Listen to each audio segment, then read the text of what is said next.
Bismillahirrahmanirrahim. Dear student, Assalamu alaikum. I am Rafiq Aman Sumro, Assistant Professor in Mathematics, Government Islamic Science College, Sakkar. Today we will discuss about the topic of the first year mathematics, chapter number 3, quadratic equation.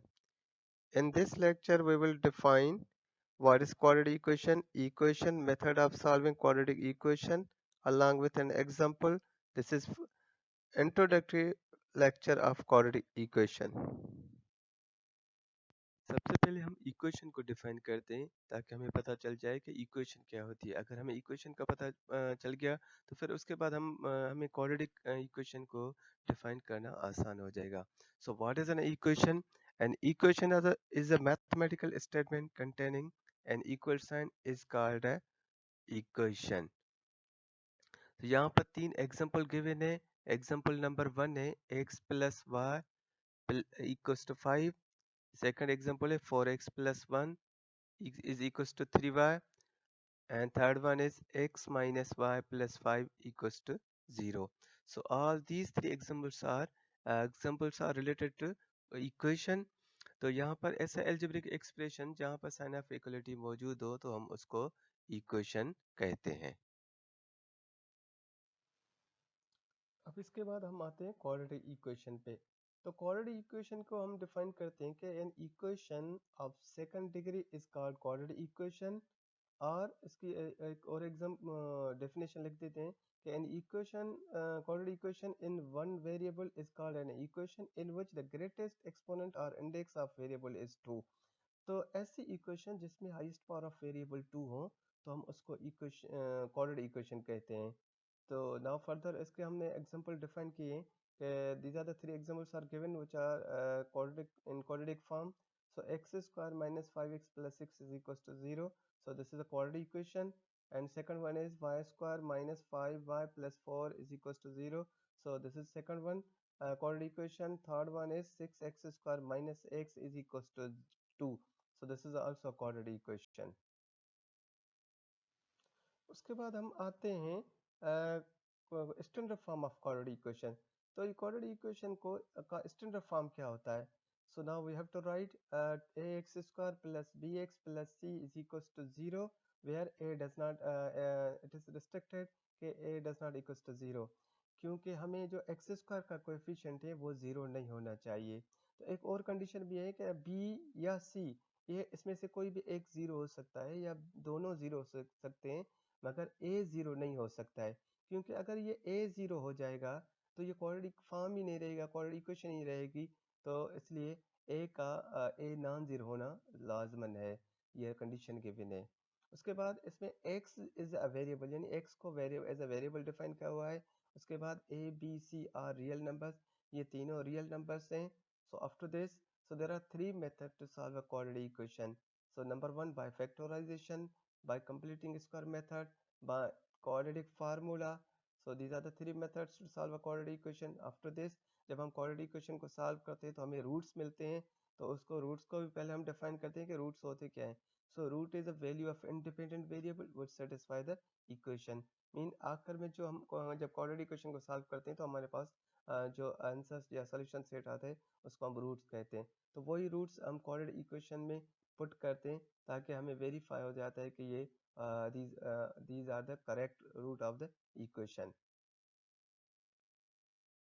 So after this we are going to define an example which are related to quadratic equation. So example 1 है कि solve the quadratic equation by using quadratic formula। Mean हमें जो तीनों methods given है उसमें से हम particular quadratic formula से क्वाड्रेटिक इक्वेशन को सॉल्व करते हैं। तो यहाँ पर इक्वेशन जो गिवन है एक्स स्क्वायर माइनस 5x प्लस 6 इज इक्वल टू 0। तो ये क्वाड्रेटिक इक्वेशन गिवन है। अब हम क्योंकि क्वाड्रेटिक फार्मूला उसका ऑलरेडी गिवन है तो इसलिए हम उसके जो A B C real values थे उसके हम वैल्यूज लेते हैं। तो यहाँ पर एक्स स्क्वायर के आगे जो वैल्यू नहीं है, it means the value of A is equal to 1, और जो x के साथ कोएफिशिएंट है वो b का वैल्यू होता है। तो यहाँ पर b का वैल्यू -5 है। उसके बाद लास्ट में जो कांस्टेंट वैल्यू होता है तो कांस्टेंट का वैल्यू c है। सो these three values are given: a is equals to 1, b is equals to -5, and c is equals to 6. So after this we have to put these three values in quadratic formula. So x is equals to minus b plus minus radical B square minus 4ac upon 2a। ये quadratic formula given है, हम इसमें जो values को equation में given थे वो हम पुट करते हैं ताकि हमें इसका सॉल्यूशन मिल जाए।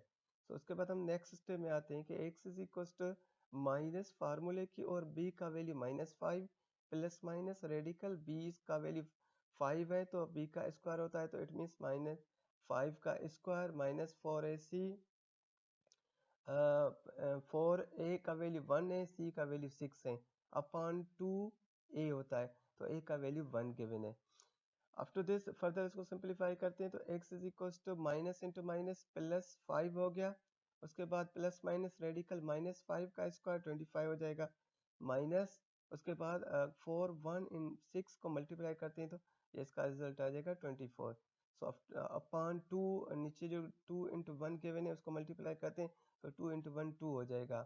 सो after this next step x is equal to 5 वो सेम, और रेडिकल में जो 25 माइनस 24 है उसका वैल्यू क्या आ जाएगा 1 आ जाएगा। So plus minus 1 upon 2। तो आफ्टर दिस हमें क्योंकि इधर और हमें दो रूट्स मिलते हैं क्वाड्रेटिक इक्वेशन के, तो एक होगा 5 प्लस 1 अपॉन 2, तो 5 plus 1 upon 2 it means 6 upon 2, उसका वैल्यू 3 आ जाएगा। उसके बाद 5 में से 1 सब्ट्रैक्ट करेंगे तो उसका वैल्यू 4 आ जाएगा, 4 डिवाइडेड बाई 2, तो उसका सेकंड रिजल्ट क्या आ जाएगा 2 आ जाएगा। आखिर में हमें जो क्वाड्रेटिक इक्वेशन का हमने एग्जांपल सॉल्व किया है उसके हमें रूट्स मिले। अब इन रूट्स को वेरीफाई करना है कि either these roots are correct और incorrect. If the equation satisfied both the side left hand side is equals to right hand side, then it means these roots are correct. So now we have to put the first root of the equation, so where x is equals to 2, so x is equals to 2 को हमने equation में put करना है। so x square minus 5x plus 6 is equals to 0, ये equation given है।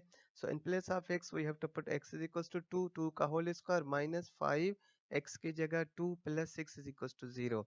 So in next step में 2 का square 4 हो जाएगा, minus 2 5 the 10 plus 6 is equals to 0. So दोनों पॉजिटिव वैल्यू ऐड करेंगे तो 4 प्लस 6 10 हो जाएगा, प्लस का 10 माइनस का 10 दोनों कैंसिल हो जाएंगे तो दोनों तरफ से 0, तो इट मीन्स जो x का वैल्यू हमने 2 निकाला है that is a correct one. So after this, when we have to put the value of x is equals to 3, which is another root of the equation. तो x square minus 5x plus 6 is equals to 0, ये equation given है already। तो x का value 3, 3 का square minus 5, x का value 3 plus 6 is equals to 0. So after this 9, 3 का square 9 minus 3 5 the 15 plus 6 is equals to 0. So after this दोनों positive value add करेंगे तो 9 plus 6 15, तो प्लस का 15 माइनस का 15 इज इक्वल टू 0, तो ये दोनों 0 हो जाएंगे, प्लस का माइनस का 15 0 हो जाएंगे। So left hand side is equals to right hand side. It means the second root is also correct one. So thank you.